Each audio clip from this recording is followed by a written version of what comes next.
Halo teman-teman semua, di sini saya akan jelasin gimana caranya untuk setting SXT SKI AC series ya, atau perangkat AC series. Nah, di sini kebetulan saya menggunakan RB SXT SKI G5 ACD, di mana saya pengen punya throughput yang lebih besar daripada perangkat biasanya. Nah, untuk konfigurasi dasarnya, yang pertama adalah kita pastikan wirelessnya nyala.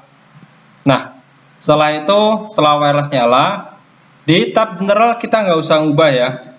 Yang kita ubah adalah wireless sama Endstream dan beberapa pengaturan lainnya nanti akan saya jelaskan satu persatu. Nah, untuk lebih jelasnya kita advance terlebih dahulu ya. Advance mode. Yang mesti kita ubah ini nih ya. Yang mesti kita ubah adalah ini, SSID-nya.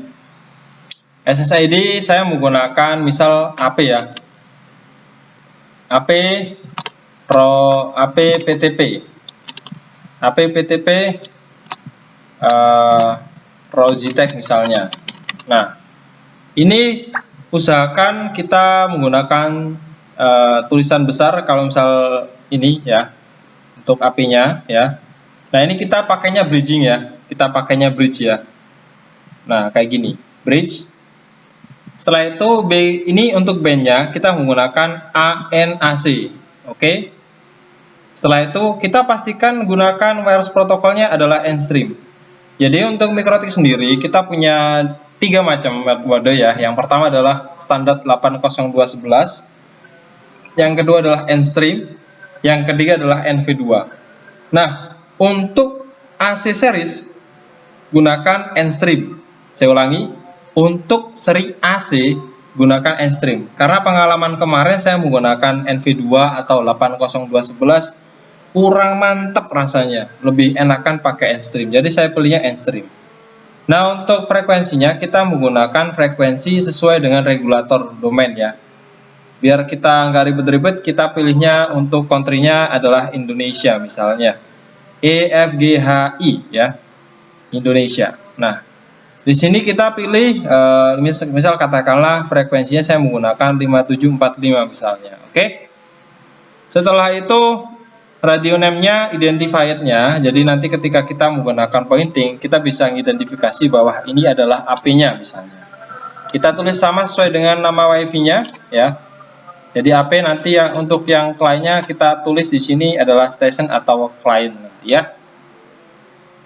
Karena ini adalah mode bridging, jadi ini adalah mode PTP sebagai AP. Oke, saya ulangi, bridge sebagai AP. Oke. Nah, selain itu kita apply. Nah, setelah kita apply ya, di sini langsung muncul running AP. Nah, oke. Kita klik data rates. Nah, data rates ini sangat-sangat membantu buat teman-teman yang dapat konfigurasi jelek ya, atau dapat sinyal jelek gitu ya. Jadi pakainya ini data rates ya. Ini kita pilih basic rates-nya kita ilangin. Kita fokusnya cuma di support ya. Jadi basic kita ilangin. Oke. Ini untuk support MCS-nya kita pakai 0 sampai 7, 0 sampai 7, 0 sampai 7. Kenapa? Karena kita nggak butuh bandwidth gede-gede sih sebenarnya, tapi kita fokusnya ke kehandalan koreksi ya. Support ini 54 kita hapus sampai dengan ke 36 misalnya. Nah, HTMCS jangan lupa. Ini support kita ini ya, kita basicnya kita hapus dulu. Support kita pakainya untuk MCS-nya adalah 1 sampai dengan 7 aja, nggak usah banyak-banyak.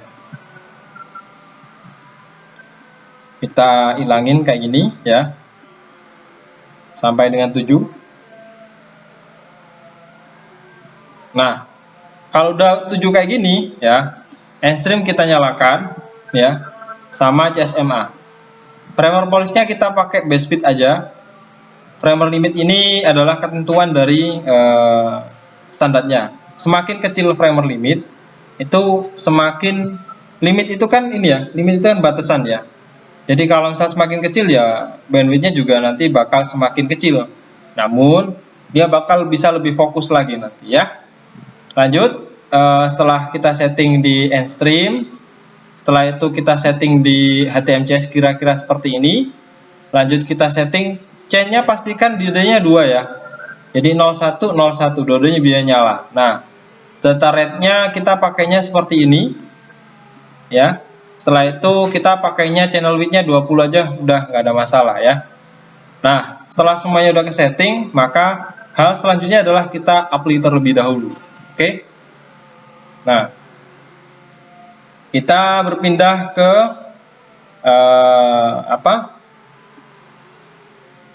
klien satunya ya, atau SXT satunya. Ini saya menggunakan 2 SXT ya. Saya setting terlebih dahulu biar lebih cepat ya. Kita login. Setelah itu saya siapkan PO-nya juga. Nah, ini ya.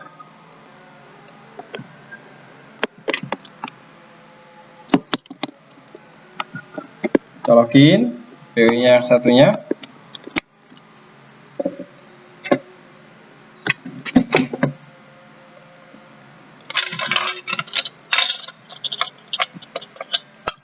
Oke.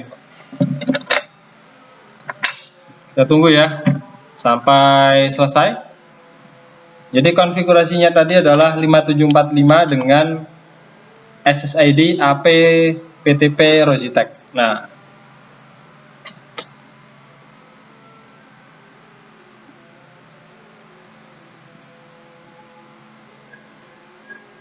tungguin sampai selesai ya.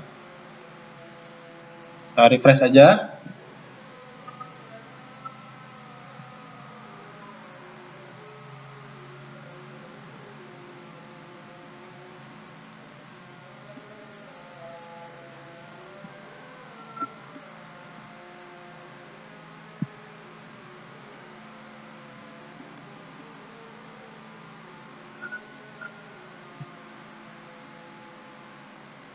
Nah, udah muncul ya. Kita connect. Nah, setelah itu kita klik wireless ya. Kita klik wireless. Ini kita centang, kita nyalakan dulu, pastikan nyala. Nah, kalau udah nyala, kita klik 2 kali. Wireless tadi kita menggunakan SSID ini ya, AP PTP Logitech. Untuk radionya kita pakai klien ya, karena ini kita nanti pakainya klien. Nah, station kita ganti ke station bridge. Oke. Setelah itu ini kita ganti ke Endstream. Di Etsy kita ganti Indonesia tadi kita pakainya ya. Jadi kita sesuaikan aja nggak apa-apa. Indonesia. Nah, kita apply. Ini tinggal kita tunggu. Nah, kita tunggu sampai dia connect. Kalau error seperti ini biasanya dia langsung connect ya. Kita cek di register, ternyata memang sudah connect. Terus kita setting ini ya. Jadi data rate ini fungsinya adalah membatasi supaya perangkat ini dia tidak terbebani dengan bandwidth yang terlalu besar. Harapannya adalah ketika kita tidak memberikan bandwidth yang terlalu besar, dia akan memberikan best performance, ya. Jadi dia nggak terlalu berat nanti di situ. Kalau udah nggak terlalu berat, berarti nanti enteng. Dikirimnya juga bakal lebih enteng nanti ya. Lalu setelah itu kita klik ke Endstream ya, kita nyalakan sekalian, lalu kita apply. Nah, ini kok tadi muncul HTMCS ya, dan sekarang tidak muncul lagi. Kenapa kira-kira? Karena kita hanya menggunakan band A, di mana band A ini dia hanya bisa support untuk HTMCS biasa. Maaf, HT aja ya, data rate aja maksud saya. Nah, kalau misal kita udah centang ANAC, maka HTMCS akan muncul di situ juga. Nah, kita apply. Setelah itu di HTMCS ini kita ilangin basicnya ya. Kita sesuaikan dengan settingan atau konfigurasi yang tadi, di mana kita menggunakan MCS 1 hingga 7. Kita hapus semuanya.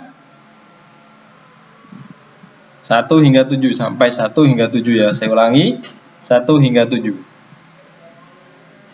Nah, kalau udah 1 hingga 7 seperti ini, maka bisa kita pastikan kita dapat ini ya, dapat speed. Wah, speed ya, bukan sih sebenarnya, dapat ini nih. Ntar tambah kencang nanti ya. Nah, Setelah ini kita akan melakukan setting dari IP masing-masing. Jadi saya mulai dari IP address, kita tambahkan IP-nya. Ini masih saya berikan IP 20 ya, 192.168. Karena ini adalah klien, maka saya menggunakan IP 20.3/24. Nah, ini saya WLAN 1 oke. Setelah itu saya bridge ya. Bridge saya tekan, saya oke. Di port saya berikan seluruh IP dari masing-masing interface, VLAN juga, Ether satunya juga, ya. Kayak gini nih. Nah kalau udah, maka hal selanjutnya adalah kita memberikan IP dari bridge tersebut. Caranya seperti biasa, kita oke, terus kita ini address ya. Ini tinggal kita copy, lalu kita pilih bridge, lalu kita oke. Nah kalau udah kita bridge kayak gini ya, hal selanjutnya adalah kita setting perangkat AP kita. Ini ya, ini perangkat AP kita karena sudah terhubung, jadi kita nggak usah colok pasang ya.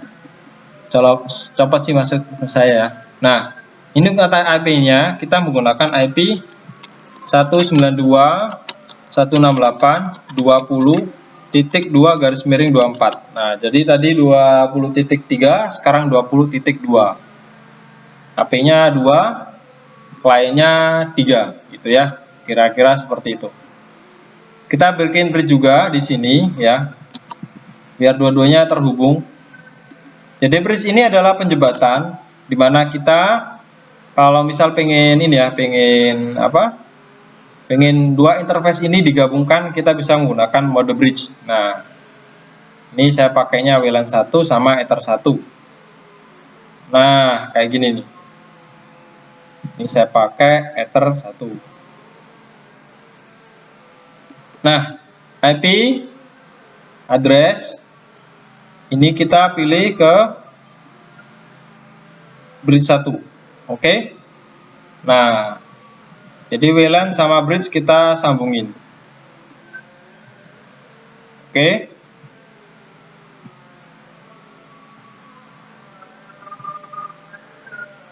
Nah, jika semuanya udah terhubung ya, sekarang kita mau nyobain nih, dapat speed berapa kira-kira ketika kita menggunakan konfigurasi ini. Kita coba ya, 192.168.22 ya. Ini tadi berapa sih? 23 ya. 20.2. 20.2, ini 20.3. Nah, ini kita start, hasilnya kira-kira seperti ini ya. Ini base configuration.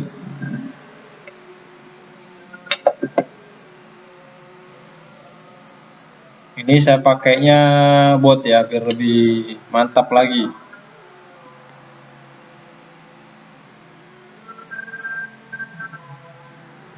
Oke.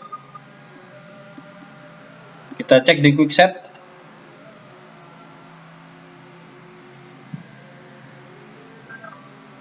Nah, oh ya, ada konfigurasi lagi nih. Apa nih kira-kira nih? Firewall, NAT, ini, action, terus must be read. Kita oke. Terus kita jangan lupa ya bikin root sekalian ya. IP root, ya IP root, add 0, gateway-nya kita pakai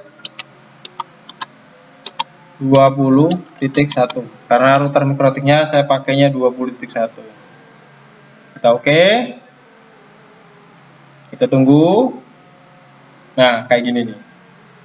Kalau udah semua, selanjutnya adalah kita menggunakan ini ya, kita tambahkan DNS sekalian ya. Ini 8.8.8.8. Misalnya kita pakai DNS Google. 8.8.4.4. Nah, kita oke. Oke. Nah, kita sekarang adalah mengidentifikasi ya. Sistem identifikasi Karena ini adalah AP, maka saya menggunakan ini ya, AP PTP Logitech, misalnya kayak gitu. Kita oke. Nah, setelah dua-duanya udah kita setting ya, maka selanjutnya adalah kita mengkonfigurasi pada menu klien kita, station kita maksud saya. IP, address, sudah. IP, DNS. Nah, ini kita allow dulu. Kita ketik IP DNS kita.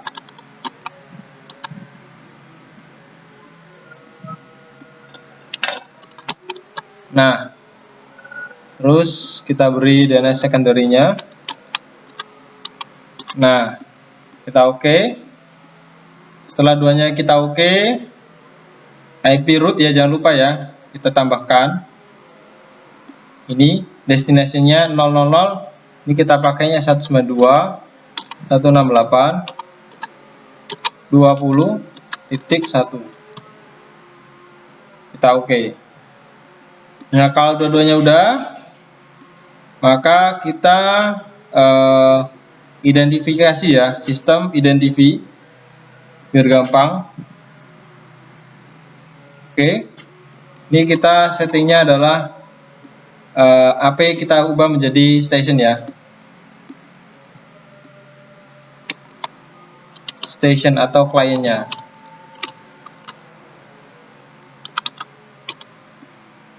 Oke.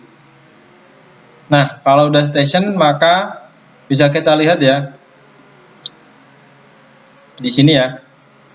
Nah, ini udah mantap nih ya. CCK-nya 99%. Wih, mantap. Signalnya 11 dB ya. Jadi ini adalah settingan yang paling bagus ya. Saya ulangi, yang paling mantap atau settingan yang paling mantap adalah settingan di mana kita bisa dapetin CCK juga bandwidth juga signal yang bagus ya. Jadi setelah pengalaman saya kemarin, yang paling penting adalah tuning di bagian HTMCS. Jadi kita limit supaya kita bisa dapat kanal yang lebih besar. Oke? Nah, kira-kira seperti itu. Mungkin itu aja yang bisa saya sampaikan. Kurang lebihnya saya mohon maaf. Terima kasih buat teman-teman yang udah hadir di channel ini dan nonton video ini. Assalamualaikum warahmatullahi wabarakatuh. Mantap, terima kasih.